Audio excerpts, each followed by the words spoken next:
और इन हालात को काबू करने में आप सभी लोगों का बहुत बड़ा ताउन रहा है, साथ रहा है।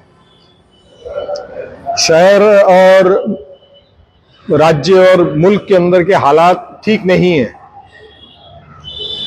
जो भी हालात है वो आपके हमारे सबके सामने है। इसके मद्देनजर हमको ये कोशिश करनी चाहिए कि हमारे तरफ से कोई गलतियां ना हो। अवाम, आपकी हमारी कौम जो है वो, हम तो लगातार जामे मस्जिद अल शम्स में ये ऐलान कर रहे हैं कंटिन्यूस इन बातों को लेकर के कि अफवाहें ना फैलाएं। व्हाट्सएप पे वीडियो आया कि लोग उसको फॉरवर्ड कर देते हैं, देखते नहीं है कि क्या है, सही है गलत है, जज्बात में कर देते हैं। उस तरह के व्हाट्सएप के वीडियो फॉरवर्ड करना भी गुनाह है। उस तरह के वीडियो फॉरवर्ड करना भी गुनाह है और कई मासूम अनजाने में कर देते हैं। तो ये आपकी हमारी जिम्मेदारी बनती है कि हम आवाम को मुसलसल लगातार इस बात को बताते रहें। सिर्फ एक बार बोलने से फर्क नहीं पड़ता।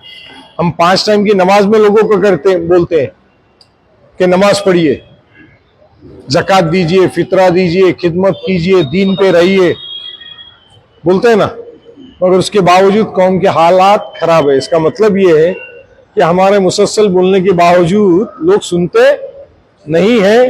क्यों नहीं सुनते वो अल्लाह मालिक जानता होगा।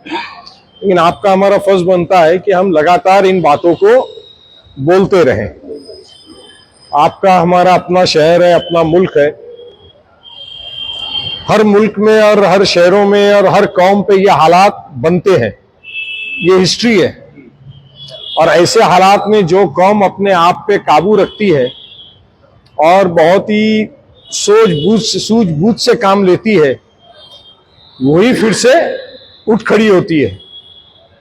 तूफान जब आता है तो जो ताड़ का झाड़ होता है वो तूफान से लड़ने खड़ा होता है, गिर जाता है, जड़ों से उखड़ जाता है।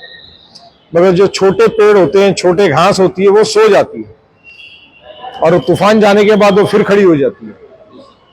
ये अल्लाह की शान है। और इस पे से ही हमको ये सीखने वाली बात है कि फिलहाल आपके हमारी कौम के ऊपर ये समझ लीजिए कि सैलाब आया हुआ है, तूफान आया हुआ है, सिर्फ इस मुल्क में नहीं तो पूरी दुनिया में। उसकी वजहात बहुत अलग अलग है।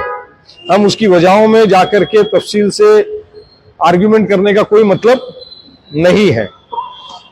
सिर्फ हिकमत से काम लेना ये आपका हमारा फर्ज बनता है। तो ये आप लोगों ने किया है, इसके लिए आप लोगों का बहुत बहुत शुक्रिया अदा करता हूं। और आप लोगों से ये गुजारिश करूंगा कि जिन जिन मसाजिदों में, मदरसों में, उलमाओं से और ट्रस्टियों से आपका जो रास्ता कायम है, उनके साथ इस बात को बैठ करके करें। और जुमे की अलविदा जुमे में भी तकरीर जो है, बयान जो है, इन मुद्दों पे माशरा के हालात के ऊपर, माहौल के ऊपर अगर इसका बयान करें तो ज़्यादा बेहतर होगा। ईद की नमाज में भी जो बयान होगा उसमें भी इन बातों के ऊपर रोशनी अगर डालें तो बेहतर होगा। वरना ये होता है कि आपके हमारे मसाजिदों से सिर्फ नमाज, रोज़े, दीन की ही बातें होती हैं, दुनिया की बातें नहीं होती, माशरे की बातें नहीं होती।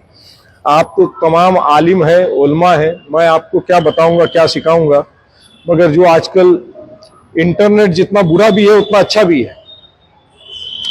बहुत बड़े बड़े आलिमों की नसीहत, कुरान शरीफ, हदीस के ऊपर का तर्जुमा, हुजूर के हादसे, किस्से बहुत सारे हमको देखने मिलते हैं, सुनने मिलते हैं, पढ़ने मिलते हैं।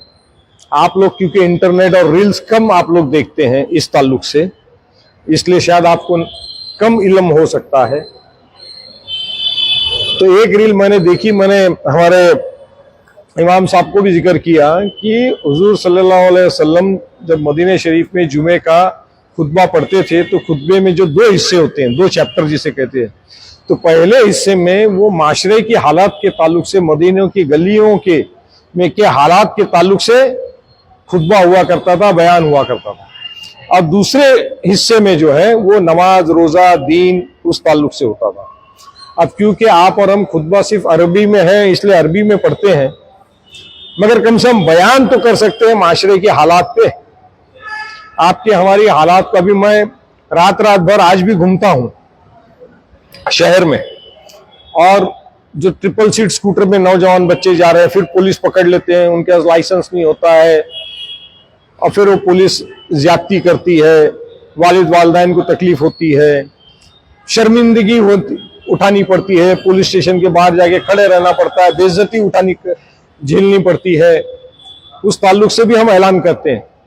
तो मैं कई बच्चों को मौलाना नमाज के बाद भी रात में 1-1 बजे हम बैठते हैं, हम रोकते हैं, पूछते हैं उनको, ट्रिपल सीट जा रहे हैं तो पूछता हूं मैं, भाई कहाँ रहते हो, कौन सी मस्जिद में नमाज पढ़ते हो?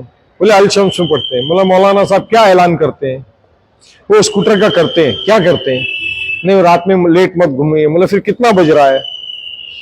तो कहने का मतलब ये है कि लोग सुनना शुरू करते हैं, लेकिन एक बार बोलने से नहीं होता, उससे मुसलसल हमको बोलना होगा। हमारा इलाका हिंदुस्तान में जहां भी मुसलमानों का इलाका है तो उसे बदनाम करना बहुत आसान है। बोलेंगे सारे ड्रग्स के एडिक्ट कहाँ है? बोले मुसलमान एरियो में। अनपढ़ गवार कहाँ है? बोलेंगे मुसलमानों के एरिया में। रात भर किन इलाकों में जागा जाता है? बोले मुसलमानों के इलाके में।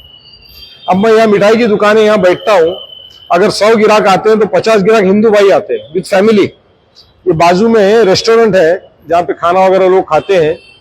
अभी मैं बाहर बैठा था, 5 डॉक्टर्स मुझे मिलके गए, सारे हिंदू है। तो रमजान का एक ऐसा महीना है कि जहां पे लोग अलग अलग गिजा खाने भी आते हैं और हर कम्युनिटी के लोग आते हैं, मगर बदनाम सिर्फ आपको हमको किया जाता है। मैं अभी गोरेगांव एक शॉपिंग सेंटर में था, वहां पे शॉप में, जिस शॉप में जाओ तो एक मुसलमान बच्चा या बच्ची नया नगर की, मीरा रोड की मिलते हैं।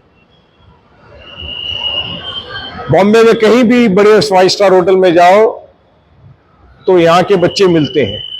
किसी और बड़ी कंपनी में जाओ, दवाइयों की कंपनी में जाओ, मेडिकल शॉप में जाओ, वहां मुस्लिम बच्चे बच्चियां मिलती हैं, पढ़े लिखे मिलते हैं, मगर उनका जिक्र ना मीडिया करता है ना कोई करता है। वो कोई ड्रग्स लेता हो पकड़ा गया हो दिखाएंगे, किसी ने आपस में लड़ाई झगड़ा कर लिया वो दिखाएंगे।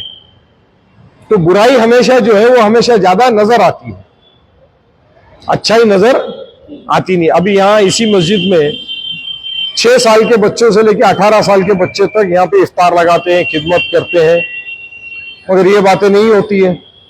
बच्चे इंग्लिश मीडियम में पढ़ते हैं, उसके बावजूद खिदमत कर रहे हैं।